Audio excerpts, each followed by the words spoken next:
Bonjour, chers internautes du monde entier. Je suis en direct sur la place du Triangle de l'Amitié, ici à Chamonix, pour vivre de nouveau une édition fantastique certainement, et on aura l'occasion de le revoir au niveau dispositif, une édition de la Web TV. Alors vous voyez, casquette, lunettes, il fait très chaud, la météo est superbe depuis hier et on va voir des courses certainement avec de la chaleur à cet après-midi. Alors un petit point déjà, parce qu'une course est partie à 4 h du matin, c'est le 80 km et à mi-course à Châtelard, donc les trois hommes se tiennent en l'espace de 3 minutes, c'est-à-dire Franco Collet d'Italie en 5h27, Alex Nichols l'américain en 5h29 et Michael Passero le français qui lui est en 5h31. Chez les femmes à mi-course, nous avons, alors en même temps on nous dit que voilà, il y a la carte, vous voyez, du parcours. Donc à mi-course à Châtelard au 42e kilomètre, Anna Comet-Pasqua en 6h31. Hilary Allen l'américaine en 6h33 et Mireille Ray la népalaise en 6h33 minutes. Donc vous voyez, rien n'est fait à mi-course, c'est-à-dire au kilomètre 42. On a encore le podium, vous voyez, qui est incertain quant à la première place. Alors, comme vous pouvez le voir sur ce parcours, il a été modifié sur ce 80 km, 82 km, 6100 mètres de dénivelé positif, un parcours très technique, très sauvage, et on va certainement encore avoir des surprises parce que ce n'est pas terminé, ils sont aux alentours du 50e kilomètre, donc on aura l'occasion d'y revenir tout à l'heure. Alors j'ai un invité, je vais appeler... Voilà, je vais appeler mon invité.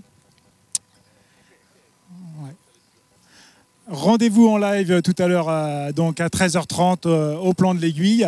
Et je vais vous présenter maintenant mon invité qui est Sacha De Villaz. Alors, Sacha, bonjour. Donc, Team Salomon Réunion. Tu viens nous faire... Team Salomon Réunion, n'importe quoi, Team Salomon, la Réunion est présente, oui, le Team Salomon Réunion est présent, mais Team Salomon International, tu viens nous commenter un petit peu ce 80 km. Tu as, toi, couru l'an passé en 11h46 à la 12e place sur ce championnat du monde de skyrunning. Alors, tes impressions, est-ce que le parcours a changé? Qu'est-ce que tu penses de la météo? Est-ce que ça va changer un petit peu la donne aujourd'hui? Alors, la météo, ça ne change pas vraiment la donne puisque c'est pareil pour tout le monde, qu'il pleuve ou qu'il fasse beau, mais c'est quand même plus agréable quand il fait beau, ça c'est clair. Ouais. Après le 80 km du Mont Blanc, ouais, c'est vraiment une course qui est exigeante dans la vallée de Chamonix. C'est beaucoup de dénivelé, c'est beaucoup de technicité. C'est pas une course qui se court très très vite, à fond. Alors, on a un petit peu annoncé là les concurrents, le podium se dessine. Est-ce qu'on peut encore avoir des surprises? Toi, tu avais misé, il y a un Andrew Simons qui est quand même bien en forme cette année, hein, qui fait partie de ton team, Salomon. Est-ce qu'il peut prétendre à la victoire aujourd'hui? Alors, je crois qu'il est plus chez Salomon. Ah, il est plus chez Salomon. Non. Après, là, ils sont à mi-course à peu près, donc tout est vraiment possible. En plus, sur des courses comme ça, sur ce profil, ça se décide souvent sur la fin. Tout peut arriver à la fin. Ouais. Après, là, je sais pas du tout. Ouais. Là, j'avais vachement misé sur 3 autres athlètes qui ont été forfaits au dernier moment, donc là, je sais plus trop. Mais... D'accord. Et par rapport à ton vécu, toi, tu n'as pas voulu courir cette année le 80 km parce que tu as d'autres objectifs? Alors oui, c'est ça. Dans 2 semaines, je serai sur l'ITT, donc c'est le support des championnats d'Europe de skyrunning. Donc ça fait quand même 65 km et 4000 mètres de dénivelé en montagne. Donc c'est une épreuve qui est bien alpine et qui me conviendra très bien, je pense. Donc je ne pouvais pas me griller 2 semaines avant sur un marathon ou un 80 km. Qu'est-ce qu'on pourrait dire? Parce que finalement, on a différentes courses, différents supports ce week-end. On a le kilomètre vertical tout à l'heure, on a le cross du Mont Blanc, on a le marathon. Mais c'est vrai que le 80 km, il se démarque des autres courses. Est-ce qu'on n'a pas des formats différents et finalement une discipline différente entre un 80 km, par exemple, un cross du Mont Blanc ou un marathon? Oui, bah alors là, c'est la distance qui change, le dénivelé, et tout ça, c'est vraiment un truc qui fait partie à part entière du trail. On peut avoir des courses sur route, des trails super roulants et des courses en montagne comme on a à Chamonix, c'est normal, on a un terrain de jeu qui est formidable pour ça. Après, quelle que soit la distance, quelle que soit la course, quand on fait une course, quand on met un dossard, enfin, c'est mon avis, c'est toujours dur, quoi. On arrive toujours plus ou moins fatigué et une course est toujours dure. Même le cross du Mont Blanc, parce que tu vas courir le cross du Mont Blanc. Donc, mais c'est vrai que le format plus court implique d'autres décisions et d'autres stratégies de course, non? Alors tout à fait, ouais, pour le cross, la première partie est quand même vraiment très roulante et c'est une course qu'il faut bien gérer. On prend une grande respiration, je pense, au départ et on fait la course en apnée un peu. Ouais. C'est une des particularités des courses du marathon du Mont Blanc, c'est que la course se finit en montée, en tout cas pour le cross et le marathon. Et c'est un format qu'on n'a pas partout. D'habitude, ça finit souvent en descente et on se dit, bon, il n'y a plus que la descente, on envoie tout ce qu'on peut. Mais là, il y a quand même encore de la montée, c'est pas la même gestion. Ouais. Et la gestion peut-être aussi de l'alimentation. On a des internautes qui aussi posent beaucoup de questions. On a des gens qui ne connaissent pas forcément le trail running. Et c'est vrai que sur ces parcours différents, sur un 80 km, c'est quand même plus de 10 heures d'effort, 10-11 heures d'effort. On n'a pas la gestion de la nuit, si ce n'est qu'on part quand même à 4 heures du matin. Donc il y a quand même une gestion aussi de l'obscurité du matin. Et sur l'alimentation, tu n'as jamais eu de problème particulier sur ce genre de format ? Alors moi je suis quand même un peu un nouveau coureur, je suis nouveau dans la discipline donc je suis toujours moi aussi en phase de test, je suis toujours en train d'essayer de trouver ce qui me va le mieux, comment me ravitailler, quoi manger, à quel moment et c'est sûr que plus la course est longue, comme le 80 km, la nutrition ça rentre complètement en compte et c'est une grosse partie de la course, c'est quelque chose qu'il ne faut pas rater, absolument. Alors, tu fais partie d'un team, le team Salomon. D'ailleurs, on salue bien Jean-Michel Fort-Vincent, qui ne sera pas présent malheureusement ce week-end, qui est le manager de Salomon, pas Salomon Réunion, hein, je m'en excuse. Mais c'est vrai que vous avez quand même toujours une grosse écurie ici sur ces courses du Mont Blanc, aussi parce qu'elles font partie du profil Skyrunning, je suppose, mais aussi parce que vous êtes fidèles depuis plusieurs années maintenant et aussi pas mal de victoires. Je pense à Michel Lade, voilà, je pense à d'autres coureurs que tu peux nous évoquer aussi sur les autres courses. Oui, carrément, on est un peu une grande famille et on se sent on se sent bien quand on est ensemble. Il n'y a pas de pression, même si, comme tu le dis, c'est une grosse écurie et qu'il y a des coureurs comme François Den, Michel Lannes qui font des très gros résultats au niveau mondial. On se sent tout de suite à l'aise et pas trop de pression. Ouais. On te remercie. Là, on m'annonce que les coureurs vont pas tarder à arriver au tour d'ici une dizaine de minutes.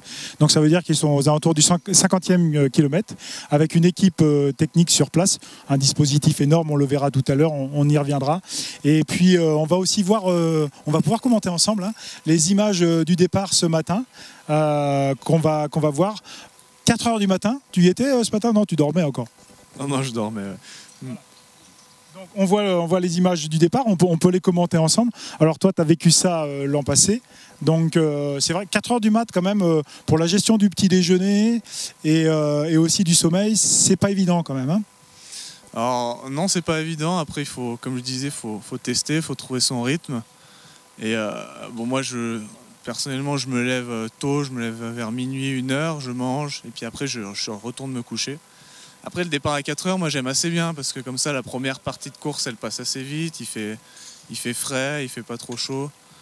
Et après, il faut quand même faire attention de nuit avec la frontale, ça c'est sûr.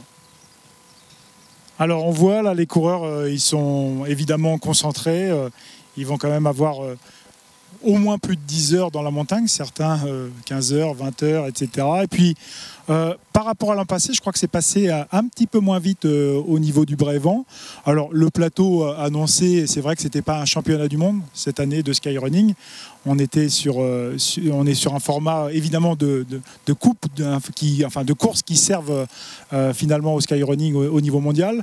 Mais on avait quand même un joli plateau avec l'Américain Alex Nichols. Tu le connais un petit peu, non? Je les connais de nom, oui. Après, non, je ne connais pas. D'accord. Des coureurs que tu as suivis, tu disais que tu étais déçu ce matin par rapport à certains coureurs.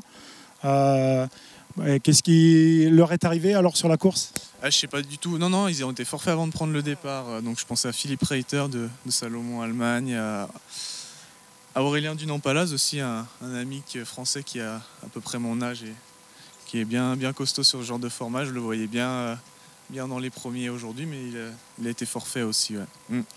D'accord, ça fait partie de la grande incertitude. Hein. Il ne faut pas s'aligner non plus sur des courses affaiblies, on va dire, avec des petits bobos. C'est vrai qu'aussi, les coureurs de trail ont tendance quand même à être assez gourmands. C'est-à-dire qu'ils ont un calendrier, on le voit, assez rempli sur l'année. Toi, qu'est-ce que tu en penses? Est-ce que tu a par exemple une vision un petit peu plus raisonnable de faire plusieurs ultras dans l'année, notamment l'ultra, c'est au-dessus de 80 km. Qu'est-ce que Oui, bah alors, comme je disais tout à l'heure, je suis vraiment nouveau dans le domaine, et toi, Eric, tu t'y connais bien mieux que moi en étant entraîneur. Moi, je suis vachement conseillé justement par Jean-Michel Fort-Vincent, par mon entraîneur Christophe Malardet, et on établit un calendrier de courses pour l'année, sur l'année, donc qui soit cohérent avec les phases de préparation, qui est bien entendu après assez de récupération pour pouvoir enchaîner sur d'autres courses. Donc ça fait pas beaucoup de courses en fait dans l'année. Moi, je fais pas plus d'une dizaine de courses, puisque ma meilleure distance, elle est au-delà de 80 km sur des formats très alpins. Oui, on voit des superbes images de ce matin sur le Brévent, donc sur cette montée de moins de 10 km. Hein. Et voilà, regarde, c'est magnifique. Le jour se lève et on a quand même eu un peloton de 15 coureurs. C'était vraiment incertain et indécis, mais il est vrai que sur une dizaine de kilomètres et sur 1h30, c'est encore pas très sûr. Donc voilà, on est en direct ici avec Sacha, qu'on remercie beaucoup d'être venu passer nous voir. On fait un petit coucou évidemment à son entraîneur, hein, qui est aux États-Unis, non ? Alors ouais, Christophe, il est aux États-Unis en train de suivre François, et puis Jean-Michel Fort-Vincent, il pouvait pas être là pour raison personnelle. Donc si jamais il me regarde, je lui dis salut. Okay. Et puis je te remercie, Eric, de m'avoir invité, et puis je suis très honoré d'être avec le premier vainqueur historique du cross du Mont Blanc. Écoute, on te remercie beaucoup, Sacha. On va lancer une page de pub parce que aussi c'est vrai qu'on a une bonne petite page de pub, et puis après on va revenir ensemble sur le village du Tour, et puis on va être en direct, ça va être sympa. Merci Sacha. Bonne course de dimanche pour le cross du Mont Blanc. Demain, samedi de vœux. Ok.